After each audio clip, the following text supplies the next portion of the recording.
اسلام کی محبت اگر ہو تو پاکستان میں کیوں رد عمل نہیں ہوتا؟ وہاں جب آپ مختلف قسم کے پردے رائج دیکھتی ہیں وہاں کیوں نہیں بولتی؟ جس جگہ سے کہا جا رہا ہے وہاں کی مجھے اطلاعیں ملتی رہتی ہیں کس قسم کا پردہ وہاں چل رہا ہے. پردہ ہر قسم کا اس دنیا میں رائج ہوگا.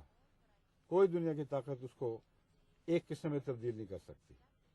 اگر آپ کا یہ خیال ہے تو بھول جائیں اس بات کو.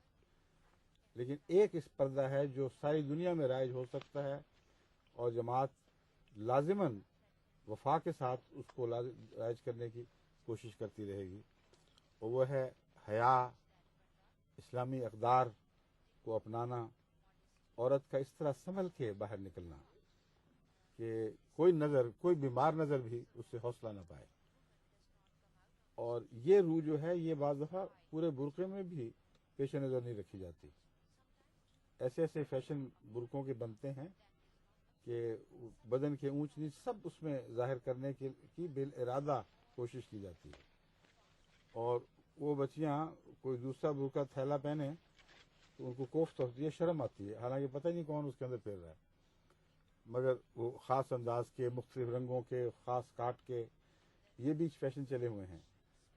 تو انسان کی نیت اس کو ضرور بتا دیتی ہے کہ تمہاری نیت ہے کیا. پردے کے خلاف ایک یہ رد عمل ان بچوں کے دل میں پیدا ہوتا ہے کہ لوگ ہمیں یہ نہ سمجھیں کہ ہم کوئی قدامت پرست چیز ہیں، پرانے زمانے کی باتیں ہیں. ہم برقع تو پہنتی ہیں مجبوراً، لیکن دیکھو ہماری کاٹ کیسی ہے اور بالکل جدید طریق پر پہن رہی ہیں.